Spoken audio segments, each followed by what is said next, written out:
Let's talk about countries, not as isolated dots on a map, but as players at a global party, all looking for allies.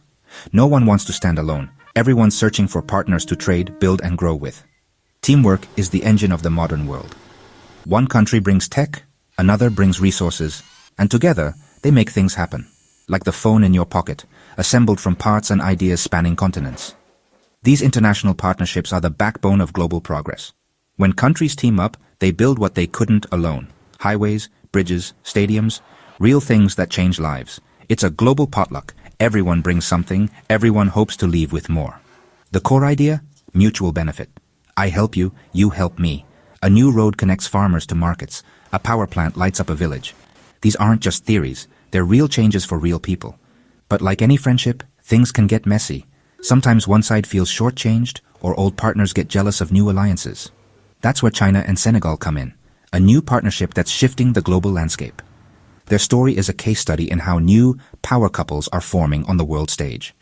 Are these partnerships about genuine friendship or just mutual gain? As we dive into China and Senegal's relationship, we'll see how these global alliances are reshaping futures. The world is watching and asking, who's really winning in this new era of global teamwork? Let's find out. How did a West African nation and an East Asian powerhouse become close economic partners? It didn't happen overnight.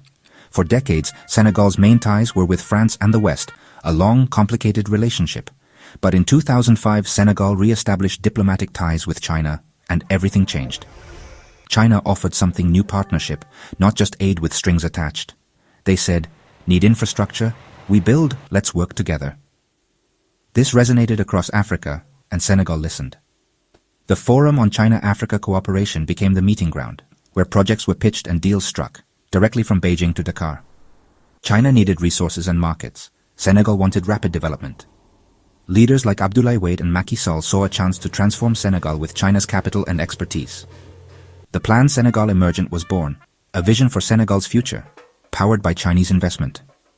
It was a match of ambition and opportunity. China brought the money and know-how. Senegal brought the vision and need. The partnership was sealed, and construction began. This was more than a handshake. It was the start of a new era for Senegal. And the world took notice. When China partners with Senegal, it's not just talk. It's bulldozers, cranes, and real results. The Ila-Touba Toll Highway, a modern road connecting Dakar to Touba, replaced a grueling journey with smooth travel, thanks to Chinese financing and expertise.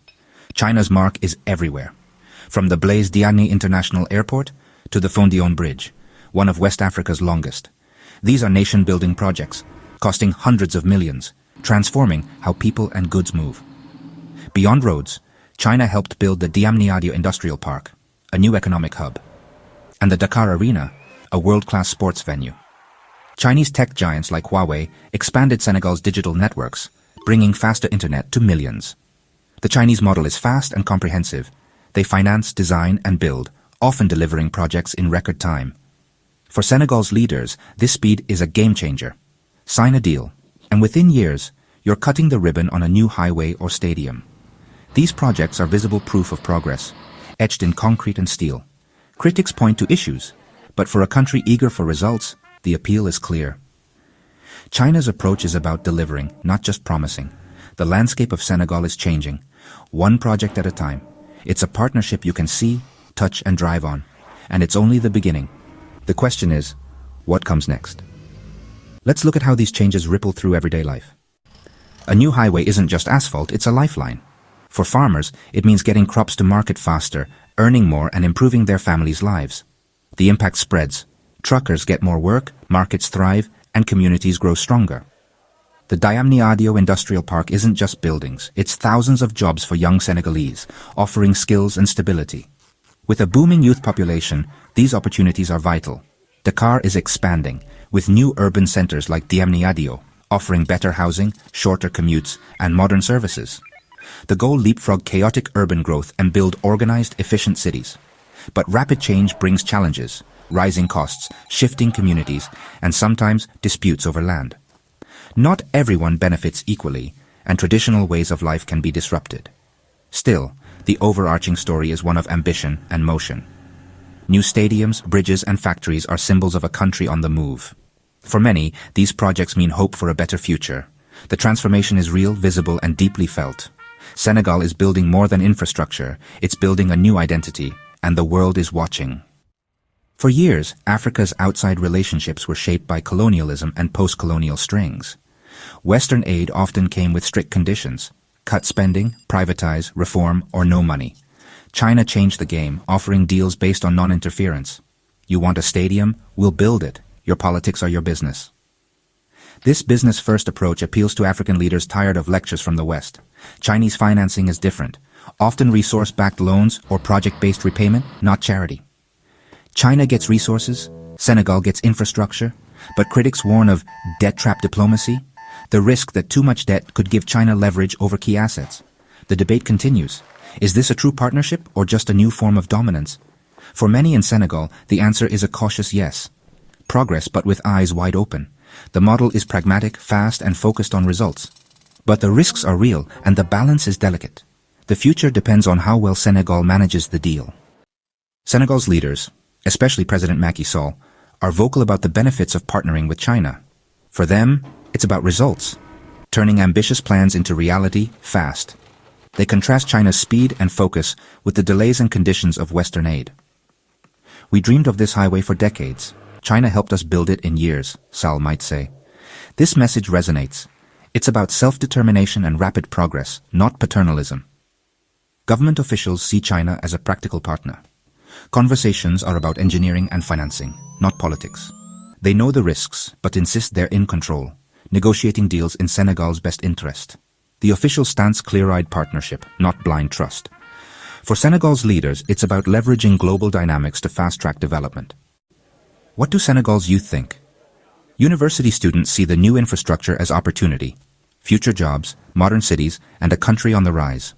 Many are learning Mandarin, eyeing careers as translators, managers, or cultural liaisons in the growing China-Senegal partnership. For them, China is a real, tangible force shaping their future. But they're not blindly optimistic. Students debate the long-term impact. Are enough jobs going to locals? Are labor standards fair? Is Senegal trading one dependency for another? They want progress, but also fairness and sovereignty. Business students analyze the deals. Sociology students study the social impact. This generation is grateful for development, but determined to negotiate better, more equitable partnerships. They're the future of the relationship. Ambitious, critical, and ready to shape what comes next. Their voices will define the next chapter. No partnership is perfect, and China-Senegal is no exception. Critics point to labor issues. Top jobs often go to Chinese workers, while locals get lower wage roles. Debt is a major concern. Massive loans have increased Senegal's national debt, raising fears about future repayment and sovereignty. Environmental and social impacts are real. Rapid construction can disrupt communities and ecosystems. Displacement and disputes over compensation are common. The influx of cheap Chinese goods also challenges local businesses, making it hard for small producers to compete.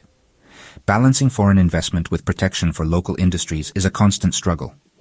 Policymakers must ensure that benefits are widely shared and risks managed. The partnership's success depends on addressing these challenges head-on. The stakes are high, for Senegal's economy, society, and future independence. The China-Senegal partnership is evolving. The first phase was about building roads and bridges. The next is about industrialization, technology, and human capital. Senegal wants to move from raw exports to higher-value manufacturing and services, exporting more to China. The digital economy is a new frontier. Huawei's presence opens doors, but also raises questions about data and tech independence. The challenge: leverage Chinese investment to build a self-sustaining, innovative economy.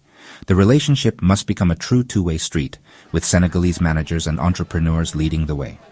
The next generation will shape this partnership, demanding more equity, opportunity, and resilience.